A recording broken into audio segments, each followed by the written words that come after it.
तू माझी कुठलीच गोष्ट ऐकत नाहीस. लहानपणीपासून मी तुला एक छोटीशी गोष्ट सांगतोय की सकाळी लवकर उठ, ते पण तू माझं ऐकत नाहीस. बाबा, लहानपणापासून तुम्हीच मला शिकवलं की मोठी स्वप्न बघ, आणि मोठी स्वप्न बघायची असेल त्यासाठी मोठी झोप गरजेची आहे. स्वप्न फक्त बघायची नसतात, ती साकार करायची असतात. पण तुमची अपूर्ण राहिलेली स्वप्न अशी मुलावर लादायची नसतात. बापाला शिकू नकोस भाड खाओ. बाबा, आयुष्यभर मी सगळं तुमचंच ऐकलंय. तुम्ही मला म्हणले इंजिनिअरिंग कर, मी इंजिनिअरिंगच केली. पण तुम्ही कधी मला विचारलं की तुला काय हवंय? अरे तुला काय हवंय मला माहितीये, 500 रुपये पेट्रोलसाठी आणि 1000 रुपये हॉटेलात जाऊन त्या पोरीवर उडवण्यासाठी. अरे दुपारी 12 वाजता उठणाऱ्या पोराला मी हे विचारू की तुला काय हवंय म्हणून?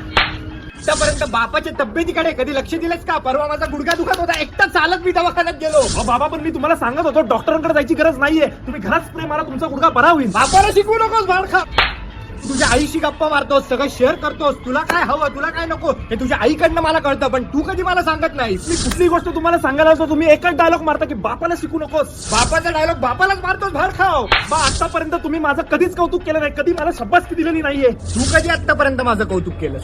एका बापाला सुद्धा वाटतं की त्याच्या पोरांनी त्याचं कौतुक करावं म्हणून. बाबा, शाळेत जेव्हा पोरं मला माझ्या बापाच्या नावाने चिडवायची ना, तेव्हा मला त्रास व्हायचा. पण मला अभिमान पण होता की शाळेमध्ये मला माझ्या बापाच्या नावाने ओळखलं जातं. तसंच बाहेरची लोक जेव्हा मला येऊन म्हणतात ना की अहो तुम्ही पवनचे वडील ना, तेव्हा मला अभिमान वाटतो. पण हा अभिमान कोणाला दाखवायची गरज नाही मला.